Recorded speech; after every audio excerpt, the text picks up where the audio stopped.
on technology, but the rapid life cycle of electronic devices, from smartphones to televisions, has created a global crisis known as e-waste. Defined as discarded electrical or electronic equipment, this waste stream is growing at an alarming rate. In 2024 alone, the world is estimated to have generated 62 million metric tons of e-waste. This toxic tide is not just an aesthetic problem. It represents a profound danger due to the noxious cocktail of materials contained within. When improperly handled, e-waste becomes a significant vector for environmental pollution and a direct threat to human well-being, demanding urgent global attention and systemic change in recycling and consumption habits.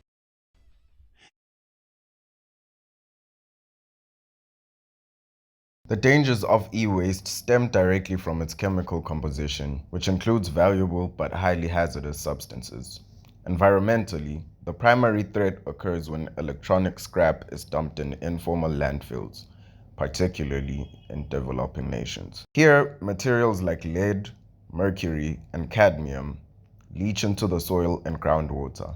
Mercury, for instance, is a potent neurotoxin that bioaccumulates, poisoning vast water sources and destroying aquatic ecosystems. Furthermore, the common practice of illegally burning plastic casings to recover precious metals like copper releases toxic dioxins and furans into the air. These persistent organic pollutants contaminate the entire food chain and contribute significantly to air pollution. The human health toll is equally catastrophic. Workers and residents near these informal recycling sites face chronic exposure.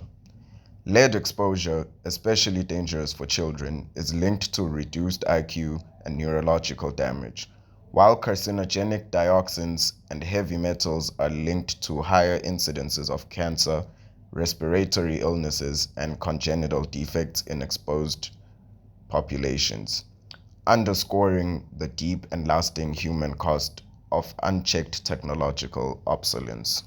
The pervasive impact of e-waste on both planetary and human health constitutes a slow-moving global disaster that affects vulnerable communities. Addressing this crisis requires a concerned global effort.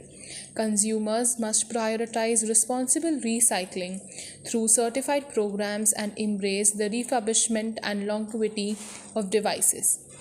Crucially, manufacturers must adopt and enforce extended producer responsibility policies, taking accountability for the entire life cycle of their products. By promoting a circular economy, one that keeps materials in use and out of landfills, we can mitigate the release of devastating toxins, protect our environment, and safeguard the health of future generations from the hazards of our digital world.